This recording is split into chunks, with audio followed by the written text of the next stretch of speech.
Aleluia, glória a Jesus. Aleluia. Grande é o teu nome, muito digno de ser louvado. Tu és mais temível do que todos os deuses. Tu és sobremodo elevado acima de todos os deuses. Não há Deus como tu que se compare a ti, Senhor. Estamos aqui esta noite, mais uma noite, mais uma terça-feira, e nós precisamos do Senhor. Precisamos que o Senhor nos ajude, que o Senhor nos abençoe, que o Senhor derrame sobre nós um espírito de sabedoria e de revelação. Que os olhos do nosso coração sejam iluminados para que nós possamos compreender o que o Senhor quer nos ensinar nesta noite. Te agradecemos pela tua presença que nos fortalece, a tua presença que nos alegra, a tua presença que traz descanso para as nossas almas. Em nome de Jesus. Amém. Amém. Glória a Deus. Na última aula que nós tivemos, terça-feira retrasada, nós falamos sobre a finalidade do discipulado, não é? Então, nós vimos que a primeira finalidade é cooperar com Deus no seu propósito eterno.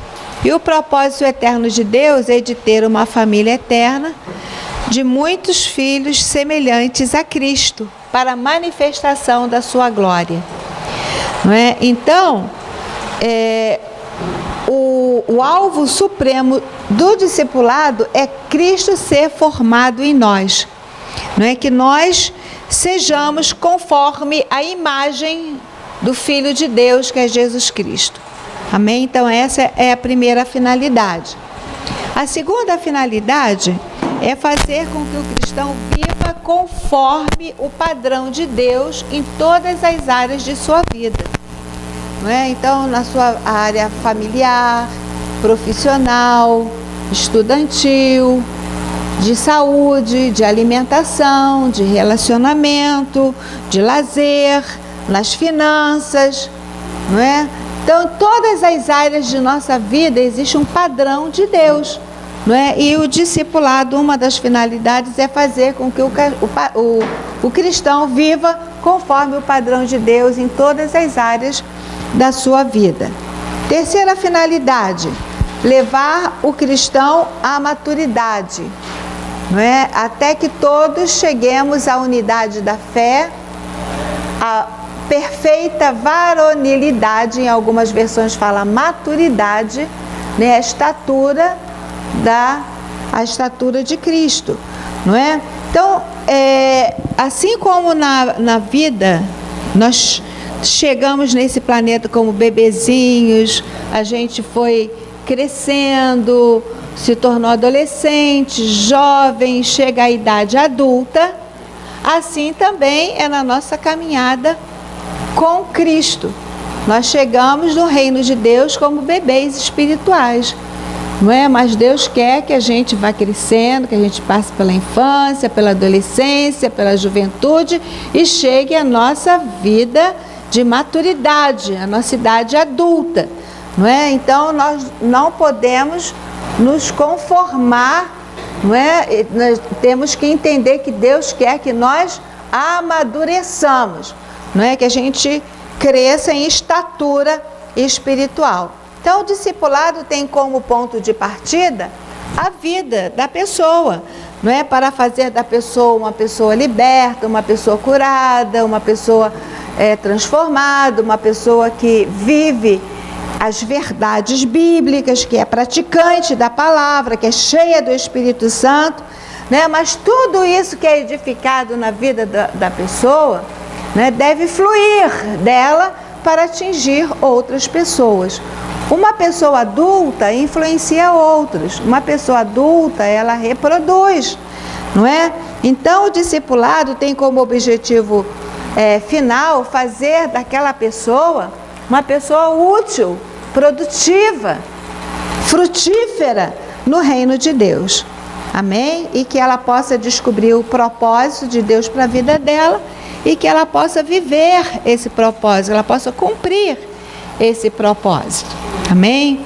E a quarta finalidade que nós vimos é levar os discípulos de Jesus seguirem o modelo de vida que está em nós, ou seja, que está no discipulador, não é? Então, assim como os filhos seguem o modelo de vida que está nos seus pais, assim também, não é? As pessoas que nós estamos discipulando, elas vão seguir o modelo de vida que elas estão vendo em nós, não é? Então, nós vimos vários textos em que fala sobre essa questão de modelo, né? Então, modelo é algo para ser visto. Modelo é um objeto que se reproduz imitando. Então, a vida de Cristo, o estilo de vida de Cristo, deve ser vista na vida daquele que discipula, não é? Porque a pessoa que está sendo discipulada, ela vai ver o seu exemplo, vai ver o padrão que há na sua vida e vai imitar, vai fazer igual. Amém? Então, nós somos chamados para sair e fazer discípulos de todas as nações, todos os dias. E isso envolve, então, o nosso estilo de vida e o nosso exemplo no dia a dia. Somos modelo. Amém?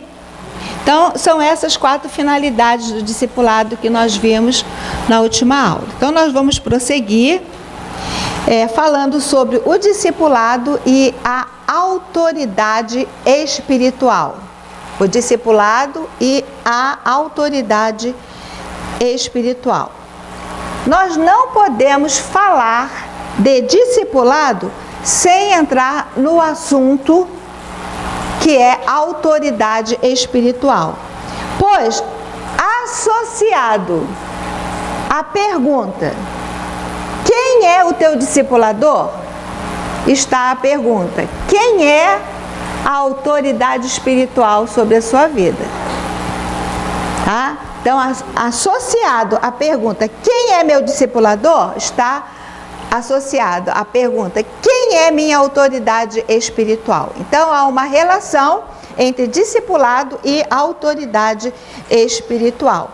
E quando a gente vê esse assunto sobre esse aspecto, a gente deve encarar o discipulado com muito mais seriedade, não é? Então, lá naquele texto que a gente já leu, mas vamos voltar a ele, lá em Mateus capítulo 28, 18 e 19. Mateus 28, 18 e 19.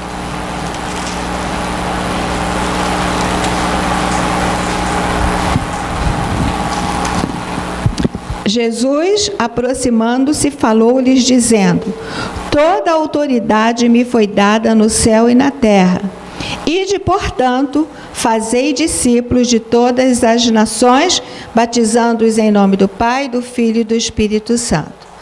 Toda autoridade me foi dada no céu e na terra. Ide, portanto, fazei discípulos.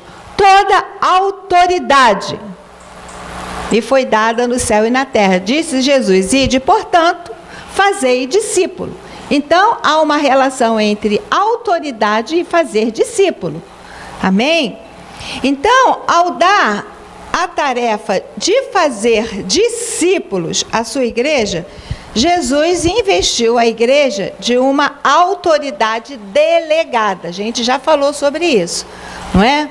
E uma coisa delegada é uma autorização para agir em nome de outro, não é? Então, se Jesus deu a mim e a você uma autoridade delegada, Ele deu a mim e a você autorização para nós agirmos em nome dEle, não é?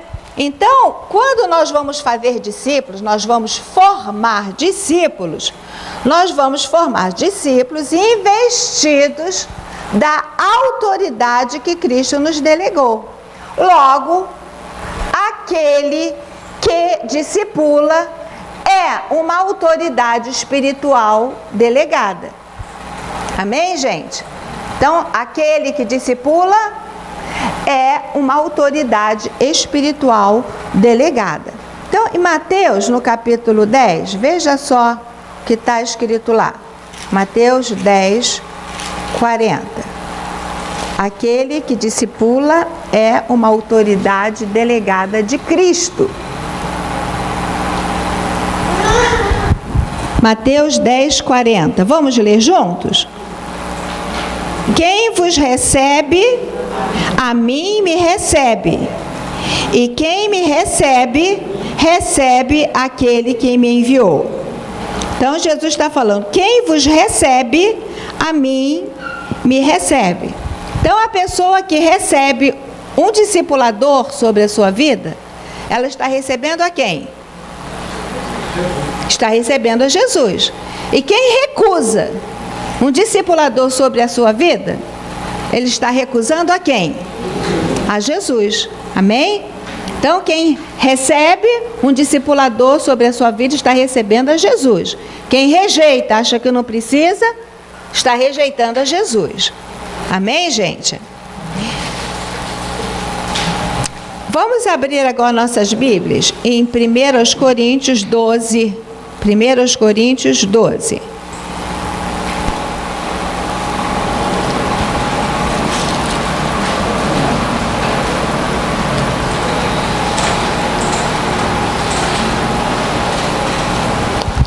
Amém? 1 Coríntios 12.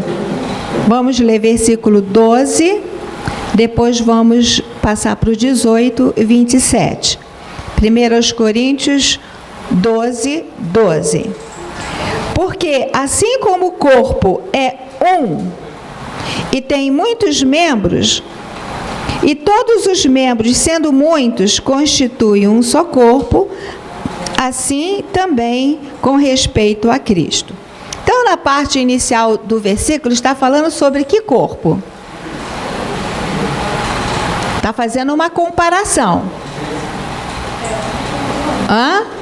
Veja bem, assim como o corpo é um e tem muitos membros, e todos os membros, sendo muitos, constituem um só corpo, assim também com respeito a Cristo. Então, ele está falando, fazendo uma comparação. Está comparando o corpo de Cristo com que corpo? Com o corpo humano, gente. O nosso corpo. Amém? Está comparando o corpo de Cristo com o corpo humano. Então, o nosso corpo é formado de muitos membros. Quando a gente estuda, ciências, a gente é dito, que o corpo é dividido em cabeça, tronco e membros, sendo que os membros são os braços e as pernas. Mas quando aqui fala de membros, não está falando só de braços e as pernas, está falando de tudo de todas as partes que constituem o corpo, não é? Então, se nós pensarmos com todas as partes que constituem o nosso corpo, é um membro. O coração seria um membro, o fígado seria um membro, o rim seria um membro, uma coisa assim, entendeu? Então, o corpo é constituído, não é? Como o corpo é um. O corpo é um, mas é constituído de muitos membros. E todos os membros, sendo muitos, constituem um só corpo. Assim também é com relação a Cristo. Então, está fazendo uma comparação entre o corpo humano e a igreja, que é o corpo de Cristo. Amém? Aí, versículo 18. Mas Deus dispôs os membros, colocando cada um deles no corpo, como lhe aprouve. Aqui, então, ele está falando de que corpo? O corpo de Cristo. Amém? Então, Deus,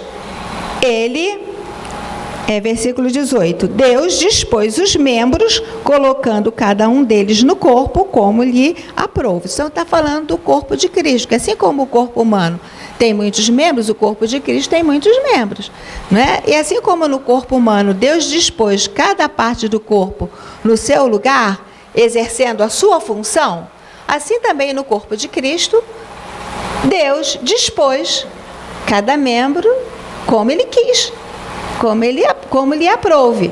Amém? Versículo 27. Ora, vós sois corpo de Cristo e individualmente membros desse corpo. Amém? Então, a palavra está dizendo que nós somos corpo de Cristo, e individualmente nós somos membros desse corpo. Então, cada um de nós é membro do corpo de Cristo. Amém? Então, a igreja é corpo de Cristo. E quem é a cabeça desse corpo? Cristo. Amém? Cristo é a cabeça desse corpo. Né? E ele dispôs os membros do seu corpo como ele quis, como lhe aprouve. Não é? Então, os membros do corpo de Cristo estão coordenados, uns sujeitos aos outros. Por exemplo, o nosso corpo. Quem comanda o nosso corpo? A cabeça. Não é? Da cabeça que vem os comandos. Não é? Então, os órgãos, eles estão sujeitos, os membros estão sujeitos à cabeça e estão sujeitos uns aos outros. Amém? Há uma interdependência no corpo. Não existe nenhum membro no corpo humano independente. Amém? Então, os membros do corpo de Cristo estão coordenados, uns sujeitos aos outros. Não é? Então, na igreja de Jesus também é assim. Não é? Então, na igreja de Jesus há membros que são autoridade sobre outros e outros que estão debaixo de autoridade. Não é? Assim é no corpo de Cristo. Existem alguns membros que são autoridade sobre outros e tem outros que estão debaixo da autoridade de alguns. Amém? Amém, gente? Então, assim como os membros do corpo humano se submetem às ordens dadas pela cabeça, no corpo de Cristo acontece o mesmo. Então, o corpo de Cristo tem uma cabeça, que é Cristo. E o cabeça, ele estabeleceu os membros como lhe aprouve. E nesse que ele estabeleceu, ele colocou alguns que são autoridade e outros estão debaixo de autoridade. No corpo de Cristo. Amém, gente? Então, o Senhor Jesus, ele exerce sua autoridade na igreja, delegando a autoridade aos seus discípulos. Nós, então, somos cooperadores de Deus na obra de discipular. Amém? Então, o Senhor Jesus exerce sua autoridade na igreja como? Delegando a autoridade aos seus discípulos. Não é? Dando aos seus discípulos autoridade para discipular. Não é? E nós somos cooperadores de Deus nessa obra de fazer discípulos. Amém? Bom, nós vimos uma figura, né, da igreja, que é o corpo, a igreja como um corpo de Cristo. E existe uma outra figura também para a igreja, que é de família. Não é? Então, a igreja também é comparada a uma família. Assim como numa família os filhos obedecem aos pais, na família de Deus devemos também obedecer aos nossos pais espirituais e também aos irmãos mais velhos. Não é? Eu creio assim que numa igreja apostólica, como é o nosso caso, que é uma igreja de paternidade, na verdade, essa unção de paternidade vai se multiplicar no meio da igreja, não é? Então, aqui, eu creio que Deus quer que cada um que nasceu no reino dele como filhinho, como João fala, filhinhos, eu vos escrevi porque vossos pecados foram perdoados. Depois ele fala, jovens, eu vos escrevi porque sois fortes e tendes vencido o maligno. Depois ele fala, pais, eu vos escrevi porque vocês conhecem a Deus. Então, eu creio que todos nós entramos no reino de Deus como filhinhos, nossos pecados foram perdoados. Glória a Deus, não é? Mas Deus quer que a gente se torne jovem, forte, que vença o maligno e que a gente seja pai espiritual, porque a gente conhece a Deus, a gente é bom modelo para a vida dos outros. Então, eu creio assim numa igreja de paternidade, né? Não só os líderes, né? No caso dos apóstolos, são pais, né? daquele povo, Mas à medida que cada um vai crescendo em Deus, vai se tornando pais para pessoas que você exerce autoridade, que você está cuidando, que você está discipulando. Amém? Amém, gente? Bom, então, a Bíblia trata as autoridades delegadas por Deus como pais. Nós vemos isso em alguns textos. Vamos ver. E aos discípulos como filhos. Então, a Bíblia trata as autoridades delegadas por Deus como pais. E aos discípulos como filhos. Então, vamos consultar alguns textos para nós vermos isso. Jonathan, você abra aí sua Bíblia em 1 Coríntios, capítulo 4, versículos 14, 15 e 17. Winnie, primeiro aos Tessalonicenses, capítulo 2, versículo 7, depois vai pular para o 11 e 12. Cleide, 1 Timóteo 1, 2. 1 Timóteo 1, 2. Profeta Vaine, 1 de Pedro 5, 13. Então vai, Gabriel, 3 João 4. 3 João 4. Então, o que é que nós estamos vendo? Que a Bíblia trata as autoridades delegadas por Deus como pais, né? E os discípulos como filhos. 1 Coríntios 4, 14. Não vos escrevo estas coisas para vos envergonhar, pelo contrário, para vos admoestar como a filhos meus amados. 15. Porque, ainda que tivesses milhares de preceptores em Cristo, não terias, contudo, muitos pais, pois eu, pelo Evangelho, vos gerei em Cristo Jesus. 17. Por esta causa vos mandei Timóteo, que é meu filho amado e fiel no Senhor, o qual vos lembrará os meus caminhos em Cristo Jesus, como por toda parte ensino em cada igreja. Então, veja bem, aqui é apóstolo Paulo, né? Ele estava dando uma chamada, do puxão de orelha lá no povo da igreja de Corinto, né? E ele fala que está fazendo isso como pai, não é? Como um pai que ama os seus filhos, não é? Ele fala, vocês podem ter muitos aios ou preceptores, mas pais são poucos, não é? Mas ele está dizendo que ele é pai deles, né? E chama também a Timóteo de filho. Amém?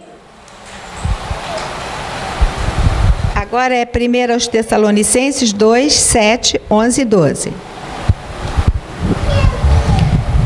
Embora pudéssemos, como enviados de Cristo, exigir de vós a nossa manutenção, todavia nos tornamos carinhosos entre vós, qual alma que acaricia os próprios filhos. 12, né? 11 e 12.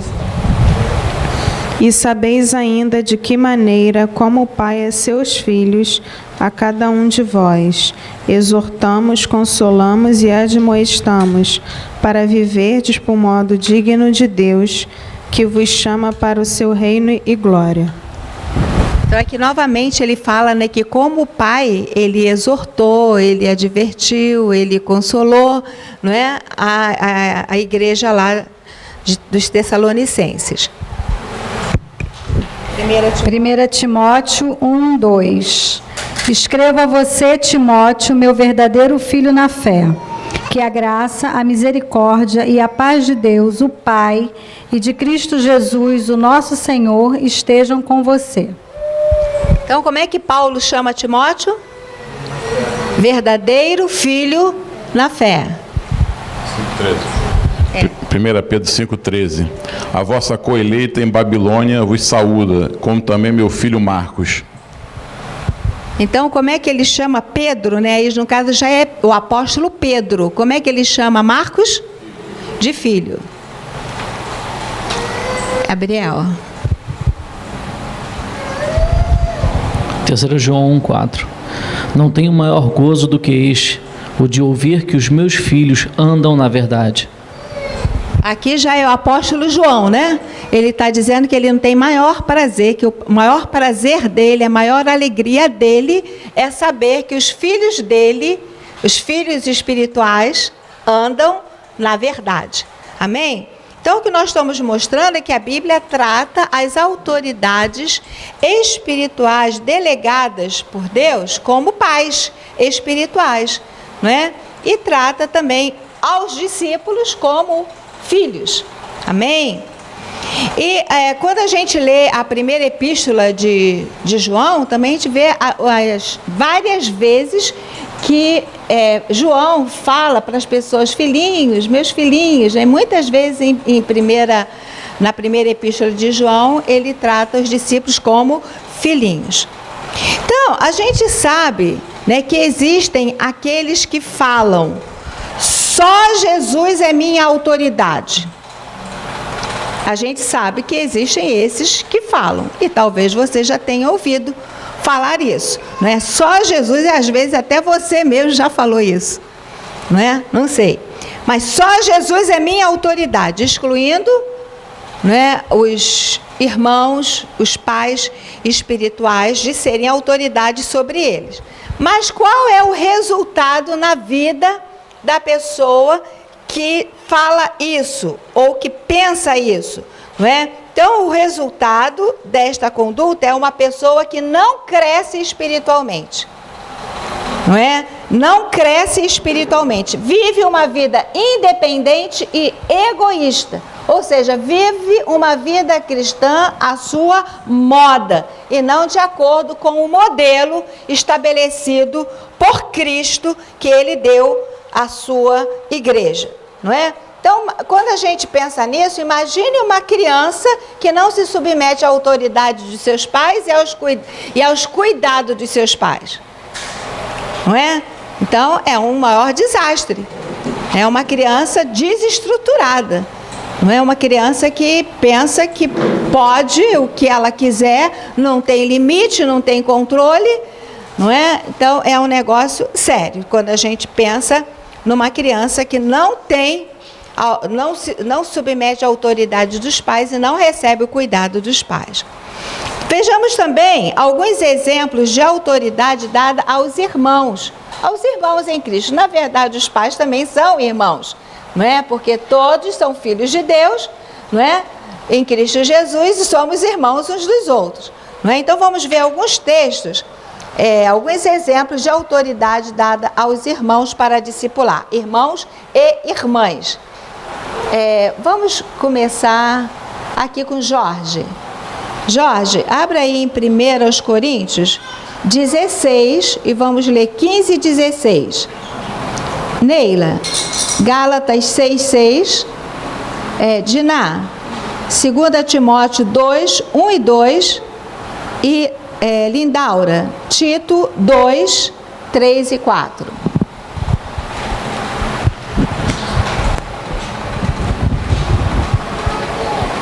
Então, vamos ao primeiro. Primeiro, aos Coríntios 16, 15 e 16. Agora vos rogo, irmãos, pois sabeis que a família de Estéfanos e as primícias da Acaia é que se tem dedicado ao ministério dos santos. Será que é isso mesmo? É 1 Coríntios, vê?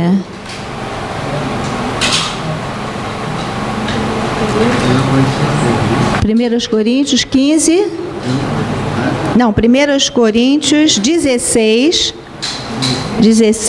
15 e 16. Acho que agora está certo. Mas é isso mesmo. Ah, é isso mesmo? A minha então é assim, vai, 1 Coríntios 16, 15 e 16. Ah, então está certo, vai lá.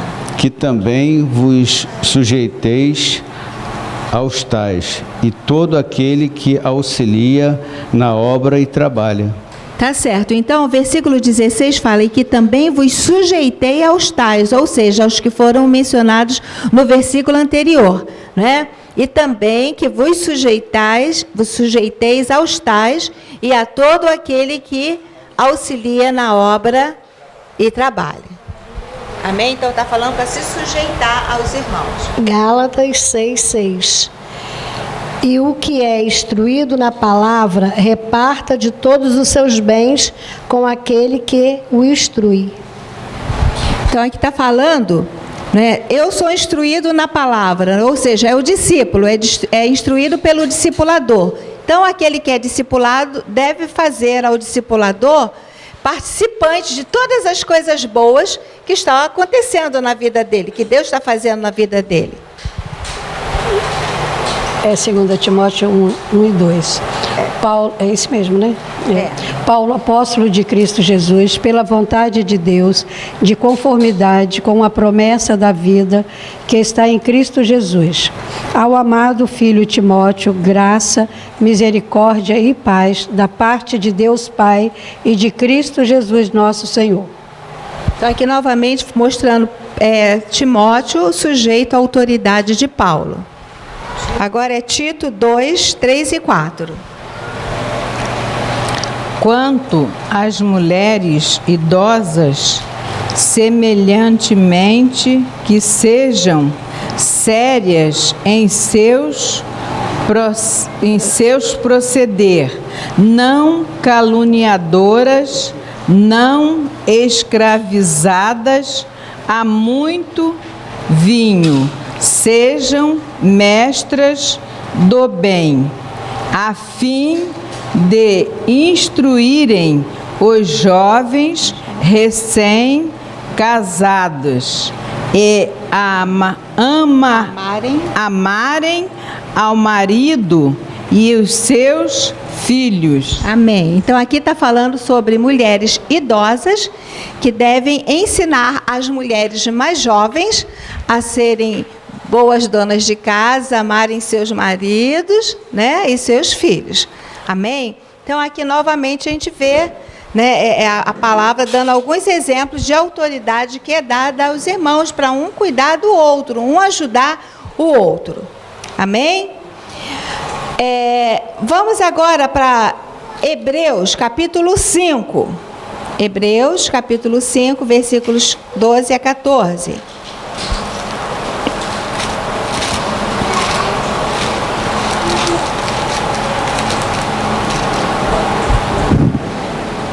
Aleluia.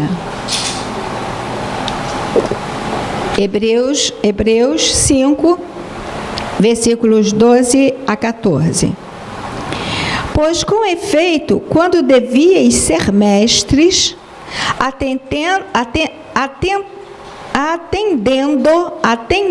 ao tempo decorrido, tendes novamente necessidade de alguém que vos ensine de novo quais são os princípios elementares dos oráculos de Deus.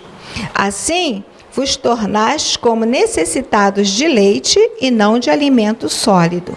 Ora, todo aquele que se alimenta de leite é inexperiente na palavra da justiça, porque é criança. Mas o alimento sólido é para os adultos, para aqueles que pela prática têm as suas faculdades exercitadas para discernir não somente o bem, mas também o mal. Então, no versículo 12, o autor de Hebreus está dizendo, quando devíeis ser mestres. Então, está falando para esse povo aqui, né, que pelo tempo decorrido, eles já deviam ser mestres. Isso não significa que eles deviam de ter o ofício mestral, como tem o mestre Sérgio e o mestre Jonatas, não é? Mas significa o quê? O que ele está querendo dizer com isso? Não é? É que cada discípulo devia de ser uma pessoa madura, uma pessoa adulta na fé, uma pessoa que já aprendeu os princípios elementares. Não é? Aqui está falando sobre princípios elementares dos oráculos de Deus, ou seja, que aprendeu os fundamentos da fé. Não é? Ele vem mencionando quais são esses fundamentos aí nesses 3 primeiros versículos do capítulo 6. Acompanhe aí no capítulo 6. Por isso, pondo de parte os princípios elementares da doutrina de Cristo, deixemo-nos levar para o que é perfeito, não lançando de novo a base de arrependimento de obras mortas e da fé em Deus, o ensino de batismos e da imposição de mãos, da ressurreição dos mortos e do juízo eterno. Acho interessante que ele está falando que isso aqui são princípios elementares dos oráculos de Deus. Não é? E que eles já deviam de estar sabendo e dominando isso aqui. Não é? Inclusive, né, vamos começar um módulo, né, de ensino antes do culto da manhã ou antes do culto da noite, que vão ser tratados esses 6 princípios elementares. Vai começar, sem ser esse domingo agora, o outro, dia 22. Amém? Então, são esses princípios elementares: arrependimento de obras mortas, da fé em Deus, o ensino de batismos, da imposição de mãos, da ressurreição dos mortos e do juízo eterno. Então, isso aqui está dizendo que é princípio elementar, é rudimento. Não é? Isso aqui é leite. Mas se você não está entendendo e dominando isso, então você precisa participar deste módulo. Amém? Porque vai dar uma passada nesses 6 princípios elementares. Não é? Então, aqui está dizendo, Paulo, tudo indica que seja Paulo o autor de Hebreus. Não é?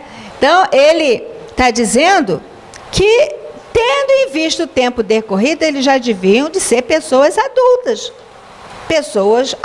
na fé, pessoas amadurecidas, pessoas que já aprenderam os fundamentos da vida cristã e que estavam capacitados para serem modelo, para formar outros discípulos. Amém, gente? Então, eu creio que isso é Deus falando com a gente, não é? Que nós precisamos, né, de ser pessoas posicionadas, que já tenhamos as coisas básicas da vida cristã na nossa vida e que a gente seja capaz, né, de estar instruindo outros. Amém? Ser mestre nesse sentido. Aqui. Amém? Glória a Deus. Agora vamos pensar o seguinte, sobre a questão de autoridade. O reino de Deus é um reino de autoridade.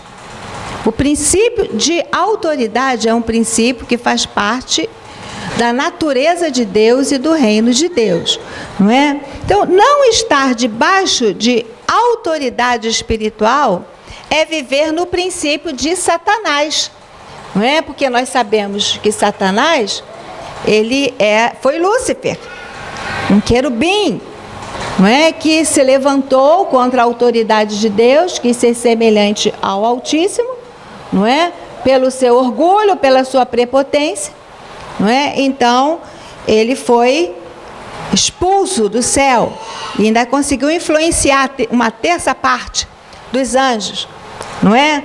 Então, o diabo, devido então ao seu orgulho, a sua soberba, a sua pretensão, ele saiu debaixo da autoridade de Deus. Por isso que não estar debaixo da autoridade de Deus significa estar debaixo da autoridade de Satanás.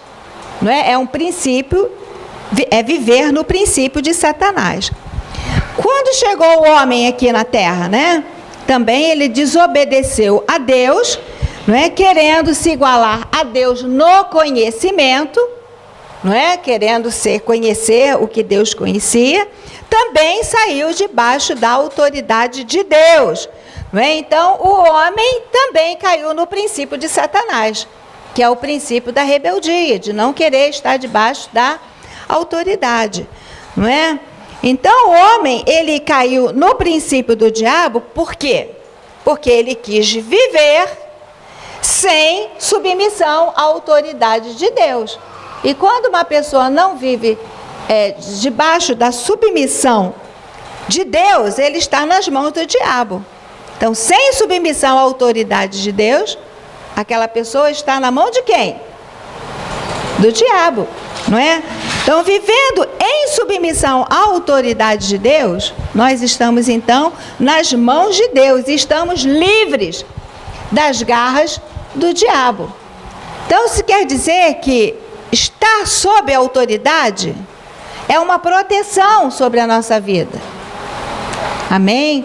Porque quando a gente não está debaixo de autoridade, não é? A gente está nas mãos do diabo. Mas quando a gente está em submissão à autoridade de Deus, nós estamos nas mãos de Deus e livre das garras do diabo. Então, hoje nós sabemos que através de Cristo e através da sua igreja, não é? O princípio divino de submissão à autoridade está sendo restaurado. Não é? Porque Satanás caiu do céu, depois o homem caiu também. Não é? Desobedeceu. Então, por meio de Cristo e por meio da sua igreja, não é? Está havendo uma restauração do princípio divino de submissão à autoridade. Não é? E nisso, nós, a igreja de Jesus, somos chamados a ser modelo. Amém? Porque o mundo não sabe o que é isso. Não é? Mas a igreja de Jesus é chamada a ser modelo dessa restauração da submissão à autoridade, que é um princípio divino. Então, gente, estar debaixo de autoridade espiritual é estar debaixo da aprovação de Deus. Não estar debaixo da autoridade espiritual, você está reprovado. Amém? Quando nós estamos debaixo de autoridade, nós estamos debaixo da aprovação de Deus. Então, assim, né, nós somos abençoados, nós somos guardados, nós somos fortalecidos, somos edificados, somos protegidos. Né? Então, a autoridade existe para a nossa edificação. Veja só o que Paulo fala em 2 Coríntios 3:10. 2 Coríntios 13:10. 2 Coríntios 13:10.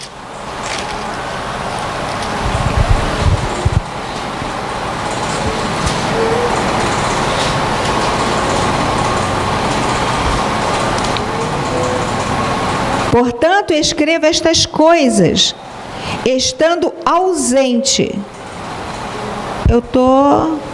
Tá certo.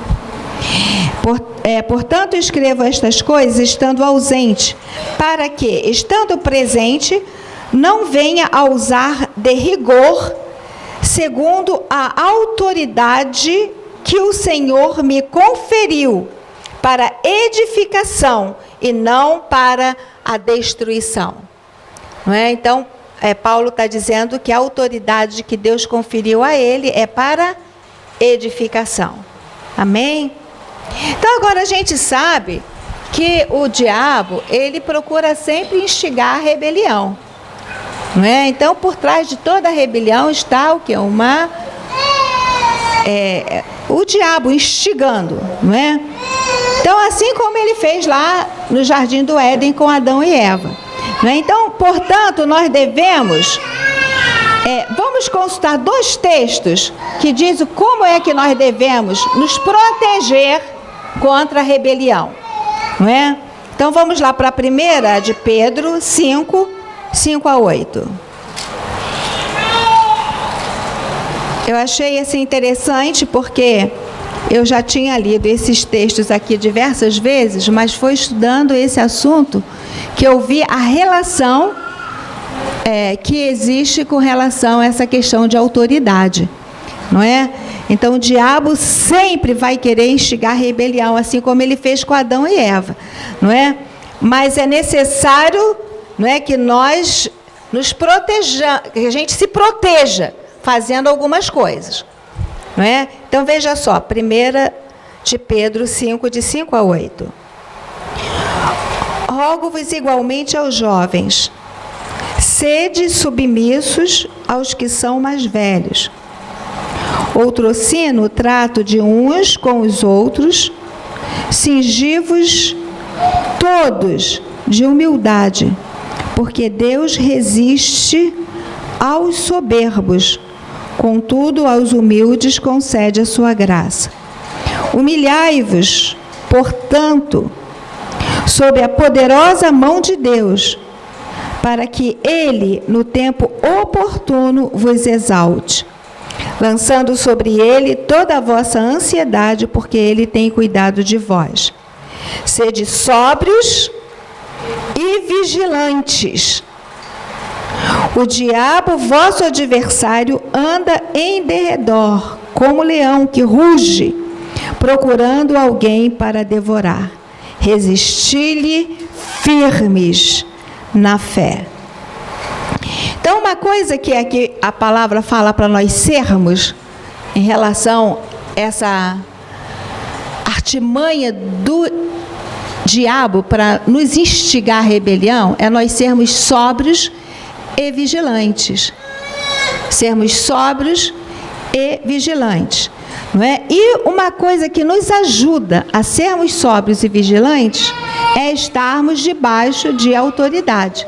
Então, você vê que esse contexto fala sobre os jovens, não é? Para ser submisso ao mais velho.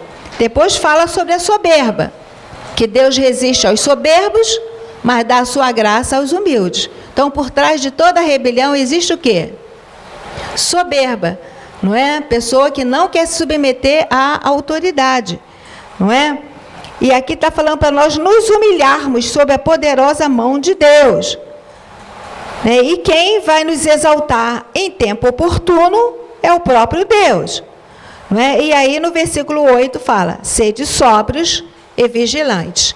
Então nós devemos estar sóbrios e vigilantes à maquinação do inferno de nos instigar à insubmissão à autoridade. Amém? Então, essa questão de nós sermos sóbrios e vigilantes é a questão de submissão à autoridade. E um outro texto é lá em Mateus, capítulo 11, versículos 28 a 30. Mateus.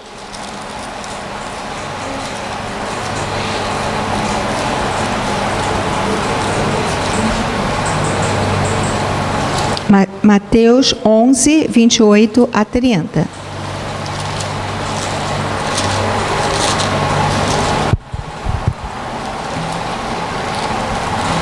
É um texto bem conhecido, né? Vamos ler todos juntos? É Jesus falando: vinde a mim, todos os que estáis cansados e sobrecarregados, e eu vos aliviarei. Tomai sobre vós o meu jugo, e aprendei de mim, porque sou manso e humilde de coração, e achareis descanso para a vossa alma. Porque o meu jugo é suave e o meu fardo é leve. Não é? Então, uma outra coisa que nós devemos estar é com o nosso coração manso e humilde, porque isso nos guarda da rebeldia. Não é? E aqui Jesus está falando sobre o jugo dele. O jugo é uma peça que se coloca, não é, nas costas de 2 bois. Então, é uma peça de dominação, de sujeição. Então, Jesus está falando para nós colocarmos o nosso pescoço no jugo dele, que é suave e que é leve. Mas é um jugo de submissão, de obediência à autoridade dele. Amém? Então, aqui a gente vê que isso nos guarda do cansaço. E é interessante, né? Uma coisa que me abriu os olhos, porque eu tive uma experiência recente de uma pessoa que se vivia cansada e se dizia cansada. E aqui eu descobri que só os rebeldes andam cansados. Os rebeldes andam cansados. Amém? Porque se a gente se submete ao jugo de Jesus, e a gente deixa que o coração dele, que é manso e humilde, domine o nosso coração, acabou o cansaço.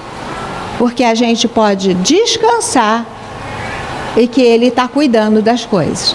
E ele sabe como nos defender. Amém, gente? Amém? Glória a Deus. Bom, então nós falamos hoje, né, sobre o discipulado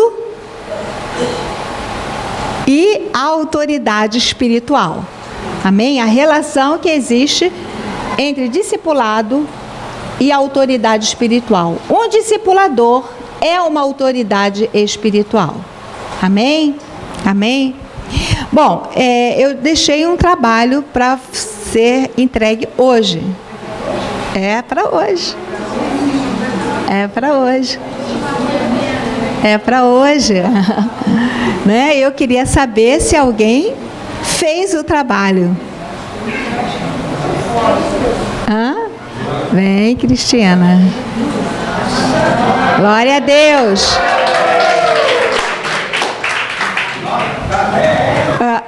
A da sua companheira está aqui também, ó. Eu acho muito interessante, porque os primeiros a me entregarem os trabalhos foram os meus filhos, a Débora e o Jonatas. Achei interessante isso, né? Os primeiros a entregarem os trabalhos foram os meus filhos, e a Débora fez com a Cristina, né? E a Cristina está entregando o trabalho. Gente, você sabe que a nossa vida com Deus requer disciplina, e nós estamos numa escola, amém? Não tem prova, não tem nota, mas é um compromisso, amém? Eu sei que terça-feira passada nós tivemos aquela outra aula especial, né? E que nem foi lembrado sobre hoje. Então, eu vou dar mais uma semana para você fazer o trabalho. Amém?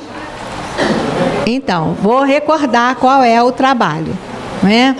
O trabalho é o seguinte: você vai se encontrar com uma pessoa que você conhece, você não conhece ou não conhece pouco, da igreja mesmo, né? Tem vários irmãos aí que talvez você não saiba nem o nome, não saiba nada sobre a vida dele, tá? Então, você vai encontrar e desenvolver uma atividade. Essa atividade pode ser um açaí índia, né? Pode ser um lanche na cantina, você pode convidar uma pessoa para dar uma volta no shopping, fazer umas compras, seja lá, use a sua criatividade, né? E você desenvolva uma atividade. No caso da Cristina e a Débora, né? No domingo retrasado, teve uma confraternização das crianças e dos aniversariantes do primeiro trimestre. Teve uma jantinha lá, né? As duas foram lá participar da jantinha e conversaram bastante, não é? Se conheceram mais e fizeram o trabalho delas. Amém? Então, gente, você vai ver uma pessoa que você conhece pouco, você vai desenvolver uma atividade que você vai decidir com ela qual vai ser e vocês vão conversar, né? E nessa conversa você vai procurar descobrir pelo menos 3 coisas. Elas descobriram muito mais, né? Porque o negócio, o texto está grande aqui, né? Eu vejo que elas descobriram muito mais coisas uma da outra, né? Então, mas pelo menos 3 coisas que você não sabia, você vai anotar quais são as 3 coisas, né? E vai falar sobre o resultado, né? Em que isso redundou, né? Eu sei que a Débora saiu muito contente de ter conhecido mais a Cristina, então resultou em bênção para as duas, não é? Então, primeiro, você vai ver uma pessoa que conhece pouco, dizer qual é essa pessoa. Segundo, você vai desenvolver uma atividade. Pode ser um lanche, um cafezinho ali na cantina, pode ser um açaí, sei o que for, não é? E nisso você vai bater o papo. E nesse papo você vai descobrir 3 coisas que você não sabe daquela pessoa. E vai falar qual foi o resultado desse encontro. O que ele produziu, né, na sua vida, no relacionamento. Então, queridos, você tem agora até terça-feira para fazer isso. Amém? Nós vimos que o coração do discipulado é o relacionamento. E se a gente não consegue nem conversar um pouco mais com uma pessoa que a gente conhece pouco, nós precisamos nos posicionar. Amém, gente? Amém? Então, vocês vão fazer esse trabalho e entregar na próxima aula. Podemos sair para o intervalo.